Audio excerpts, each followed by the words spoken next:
We were getting done with basketball games and we're driving to the house and there's a shooting somehow while we're walking up the game. And it's like, man, like, there's no way, like, this is just happening on our campus.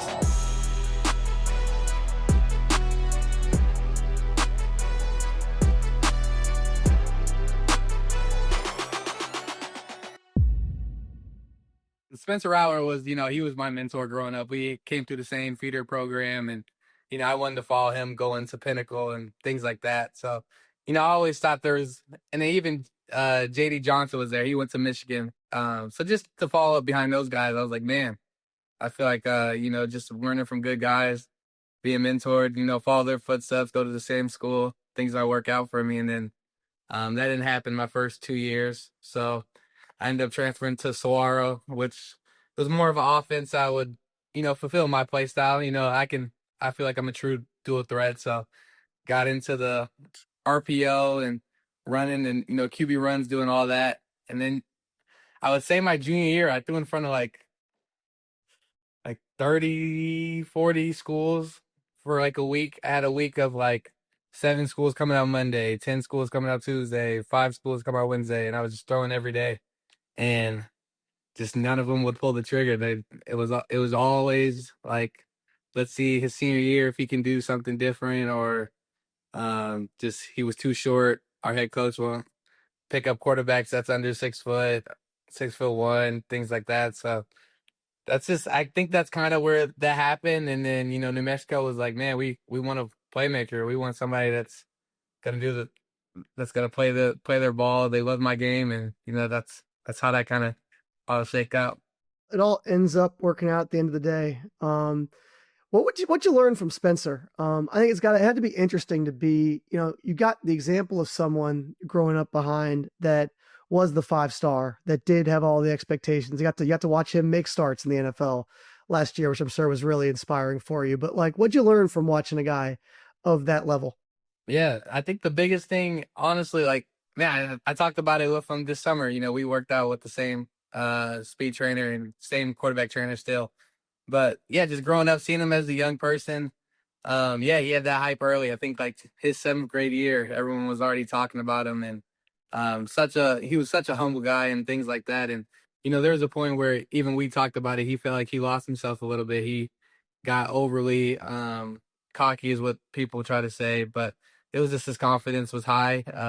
A lot of love coming his way at a young age. So, he talks about how, he didn't like the way he handled that at first and got to college, things happened the way they did. And, Caleb Williams ended up starting that year and he had to go somewhere, and, just things happen, and just the response that he's had to every situation he's been in, it's been so positive. He makes sure he's in my corner all the time.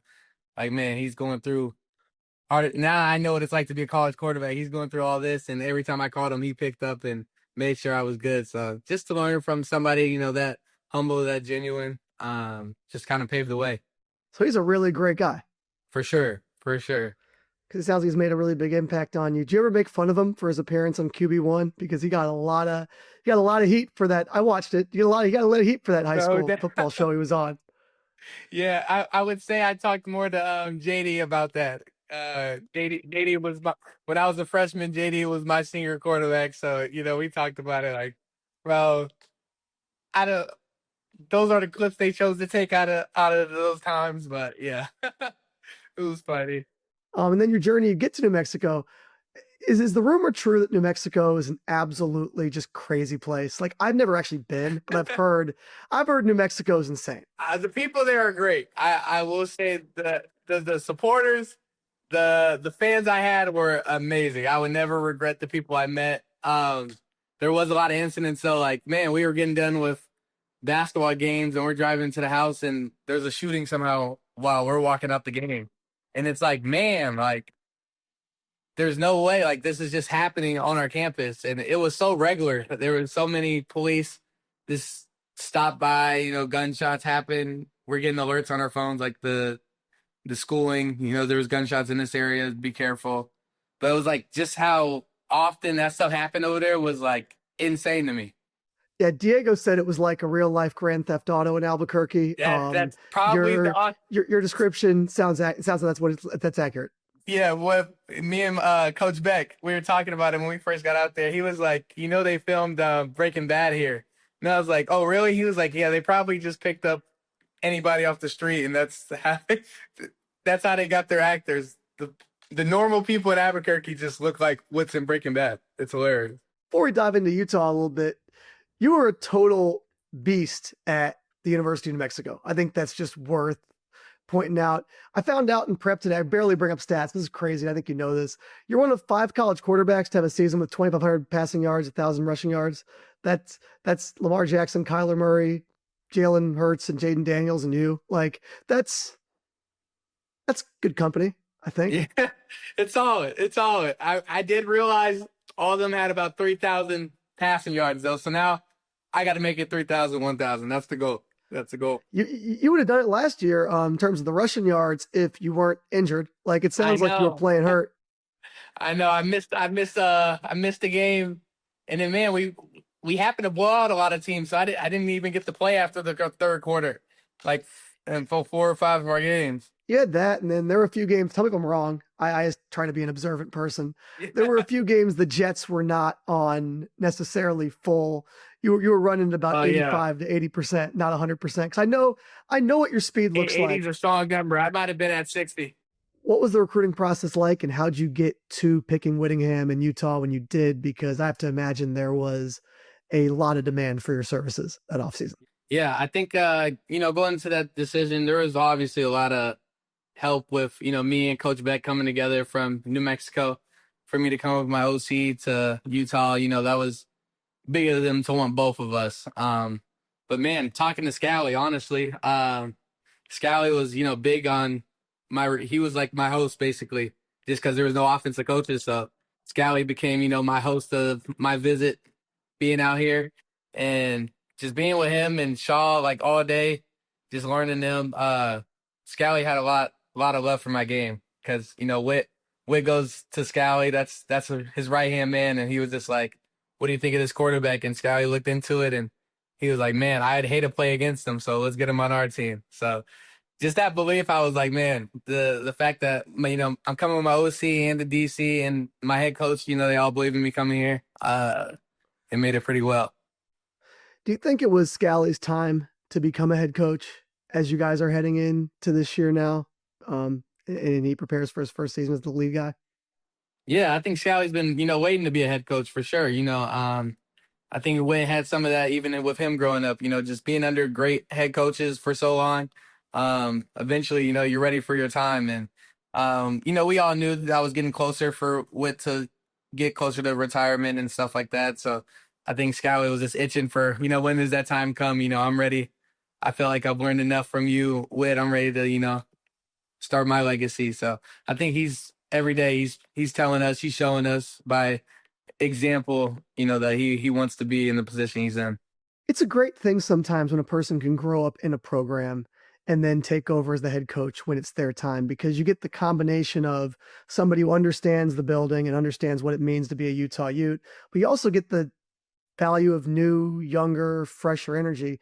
Do you think that combination is helping you guys a lot right now? Yeah, I would definitely say that's the exact way to put it, literally. There's no difference in our culture. Utah is going to be Utah football. That's always been how it's been. And then, yeah, just to have, a younger guy in the room, he's energetic every single day. He, no matter what's going on at home, he's coming to us with full energy. And, we feed off of that for sure. Was there anything that he said to you that really stuck with you at that time, other than that, he wouldn't have wanted to defend you? I don't think anyone wants to defend you. That's not really a shocker. But was there anything that he said to you in that recruiting process that really stuck with you? Yeah, I would say the biggest thing was, one, all coaches try to say it's about on the field and off the field, but we had many conversations about off the field, just the type of person he wanted me to be, the type of person he wanted to be to me. He wanted him to be somebody I could go to, regardless of the situation, he would be there for me. Family aspect, atmosphere, and then also just talking football, he was like, man, you want to learn any type of defenses. You want to know what I'm thinking. You want to know how I would think other teams would try to stop you, how you want to go into every week. You come in my office, pop in, and, we'll roll up the tape and stuff like that. So just for again, the other side of the ball, he's got so much to worry about on his side of the ball that, he's able to put that energy and time into me being at quarterback. So that was huge for me to, get that from a DC. What would you say the highlights were for you of being a starting quarterback in Big 12 football? Because, we talked about being under recruited, but last year you got your time to shine, and through injuries, you still played pretty incredible, and people were awfully happy with your performance as quarterback of the Utes. Yeah, thank you. Man, the highlights, I will say last year was kind of my first step of becoming a leader. So, that whole entire offseason, honestly, I come in as a junior, a true junior, and, I'm kind of the older head in the room, in the locker room now. So just seeing myself grow as a leader was, you don't really see the growth as being a leader every day, but now that I see myself where I'm at now to where I was, just the leadership growth was such a fun thing to have happen. And then playing with the guys, playing with the senior group, those were guys that a lot of them that played last year, that was some of their second years, first years playing. Like, man, they've been waiting to finally get their time to shine. So, I'm happy we left those boys with, a smile on their face. And Kansas State was probably just, if we're talking game wise, that was probably the most like electric moment. Cause man, when I fumbled, I was hurt. I was so hurt that I fumbled. I was like, how am I gonna make this up?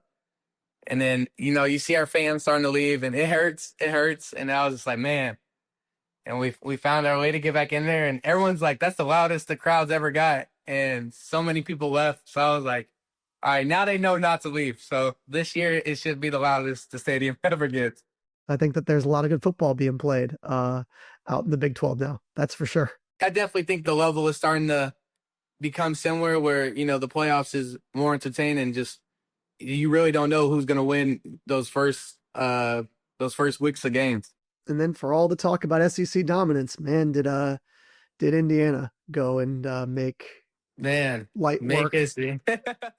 That's the goal, right? When you guys are in the locker room, you guys have that goal of being the team at the end of the year that is the last team standing. Yeah, no, that we like preach to talk about it in our locker room. Like, don't be scared to talk about our goals. It shouldn't be something where we're hiding from it. If it's a goal, we want to be able to talk about it. We want to be able to hold people to the standard. So, we make it a priority to make sure it's talked about. So, when somebody's not working up to part, we're able to get on them and say, we talk about going to the championship. So is what you're doing enough? And then that's just how we hold the standard.